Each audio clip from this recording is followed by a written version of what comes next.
کے بھائی ہیں، آپ نے ساری عمر کمایا ہے، آپ نے محنت کی ہے، آپ نے جو بھی لگن سے کمایا ہے، ساری زندگی کی کمائی ایک طرف، اس کا 1 گھنٹہ ہے،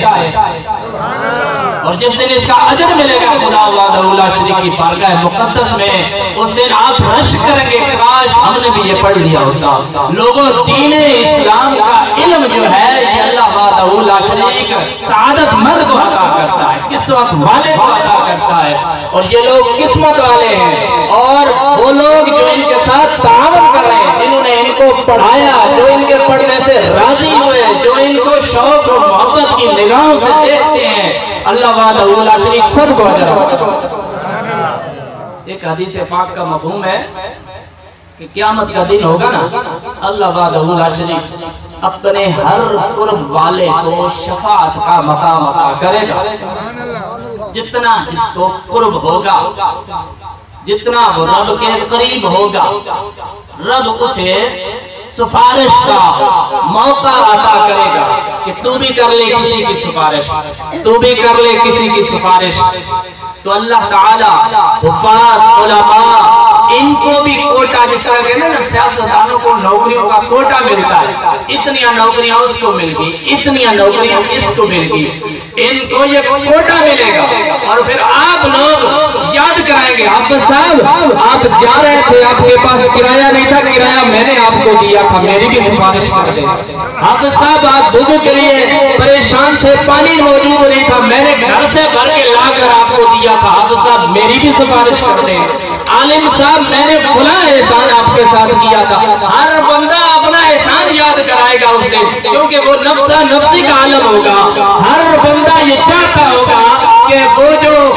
حساب و کتاب ہو جائے، پھر جو بھی ہونا ہے تو ہو، لیکن حساب و کتاب ہو، حساب و کتاب کے لیے پریشان ہوگا، ہر بندہ تلاش کرتا رہے گا۔ سب سے پہلے میرے آقا علیہ الصلوۃ والسلام سفارش فرمائیں گے، میرے آقا علیہ الصلوۃ والسلام کی، پھر آپ کے غلام جو ہیں ان کو کوٹا ملے گا، ان کو اس کوٹا میں اللہ کے ولی، حفاظ، شہید، علماء سب کو رب العالمین سفارش کا موقع عطا کرے گا، ان میں انشاءاللہ باعمل حفاظ کرام بھی۔ دوستو، آپ لوگوں نے جنہوں نے بھی تعاون کیا اپنے حفاظ کے ساتھ، دوسرے حفاظ کے ساتھ، یا ان کے لیے راستہ ہموار کیا، راستہ بنایا، ان کے لیے آسانیاں پیدا کی، تو یہ جو گھنٹہ انہوں نے لگایا نا، اس میں ان سب کا حصہ موجود ہے۔ کہتے ہیں نا جب کوئی کاروبار کرتا ہے تو اس کاروبار میں وہ پرسنٹیج کے حساب سے منافع لیتا ہے، میں نے پیسے اتنے فیصد دیے تو میرا منافع بھی اتنا فیصد ہے۔ 10 لاکھ کا کاروبار کرے، اگر ایک بندہ لاکھ روپیہ اس میں انویسٹ کرتا ہے وہ لاکھ کے حساب سے منافع لیتا ہے۔ تو یہاں بھی وہی بات ہے کہ اگر کسی نے بچہ پڑھایا، اس کے ساتھ جس نے جتنا بھی تعاون کیا یا کوئی بھی نیکی کی، اس کے ساتھ کسی نے تعاون کیا، نیکی کا پلیٹ فارم تیار کیا، خدا وحدہ لا شریک ان کو بھی اجر عطا۔ بلکہ ایک حدیث پاک کا مفہوم ہے کہ جو دین اسلام میں اچھا راستہ اختیار کرے، اچھا پلیٹ فارم تیار کرے، لوگ اس سے نیکیاں کریں، لوگوں کے لیے نیکی کرنی آسان ہو جائے، جس طرح مدرسہ بنا دینا، مسجد بنا دینا، حافظ صاحب رکھ دینا، بچوں کو پڑھانے کے لیے کوئی بھی نیکی کا پلیٹ فارم تیار کر دے، تو میرے نبی علیہ السلام نے فرمایا کہ جو شخص بھی اس پر عمل کرے گا، رب العالمین عمل کرنے والے کو بھی ثواب عطا کرے گا، جس نے وہ پلیٹ فارم تیار کیا اس کو بھی رب العالمین۔ اب آپ سوچیں کہ آپ نے جو خرچ کر کے دین اسلام کے لیے راستے ہموار کیے، مسجدیں بنائیں، مدرسے بنائے، حفاظ تیار کیے، حفاظ کے ساتھ تعاون کیا یا نیکی کے لیے راستہ ہموار کیا، تو کئی ایسے لوگ جو مدرسے بنانے والے آج اس دنیا میں موجود نہیں ہیں، ان کی قبروں میں یہ ان کا حصہ پہنچا۔ سبحان اللہ۔ تو اسی طرح میرے نبی علیہ السلام نے فرمایا، یاد رکھو میرے نبی علیہ السلام کی امتیوں، میرے نبی علیہ السلام نے فرمایا اگر کسی شخص نے برائی کا راستہ تیار کیا، لوگ اس سے آسانی سے برائی کریں، تو برائی کرنے والے کو بھی گناہ ہوگا نے وہ پلیٹ فارم تیار کیا، جس نے وہ آسانی پیدا کی برائی کرنے کے لیے، اللہ وحدہ لا شریک اس کے نامہ اعمال میں بھی وہ گناہ۔ اب آپ سوچیں کہ ہم نے کیا کچھ کیا ہے۔ بعض لوگ برائی کے پلیٹ فارم تیار کرتے تھے، ہم نے فلاں کو جی میوزک سکھا دیا،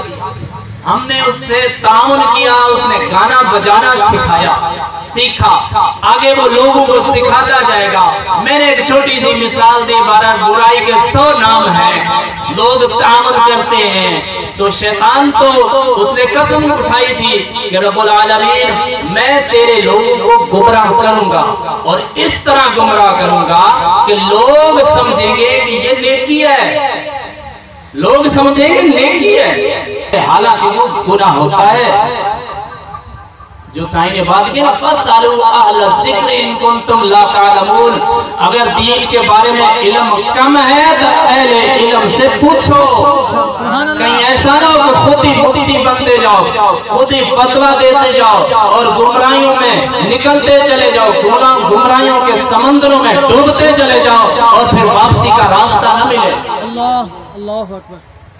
تو شیطان سجا کے پیش کرتا ہے، لوگ سمجھتے ہیں یہ نیکی ہے، حالانکہ ہوتا وقت گناہ ہے۔ جب انسان اسے خوشی سے کرتا ہے اور شیطان اس سے خوش ہو جاتا ہے کیونکہ اس انسان نے گناہ کر لیا ہوتا ہے۔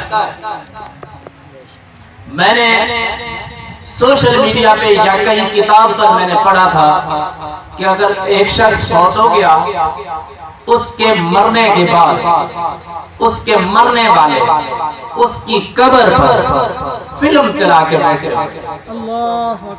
مرنے والے کی قبر پر فلم چلا کے بیٹھے ہوئے۔ تو کسی سمجھدار نے پوچھا کہ آپ نے فلم کیوں چلائی ہوئی قبرستان میں قبر پر؟ تو کہنے لگے کہ یہ جو شخص فوت ہو گیا اس فلم کو بڑے شوق سے دیکھتا تھا،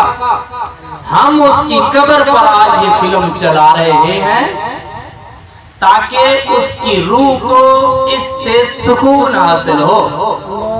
اب شیطان نے اس کے لیے کیسا ذہن بنا دیا کہ اس سے اس کو سکون ملے گا، حالانکہ اور تکلیف اسے ہو رہی۔ شیطان ان کے لیے یہ نیکی بنا کے تصور بنا کے پیش کرتا ہے، اور شیطان سمجھ جاتا انہیں کہ یہ نیکی ہے، لوگ نیکی سمجھ کے کر لیتے حالانکہ وہ ہوتا گناہ ہے۔ تو دوستو، شیطان ہمارا دشمن ہمارے ساتھ ساتھ ہے، ان کی آل ہے، ان کا ادب اور حیا ضروری ہے، ایمان کا جز ہے۔ دوستو، تم دنیاوی معاملات میں نہ دیکھو، تم یہ دیکھو کہ میرے نبی علیہ السلام کی آل ہے،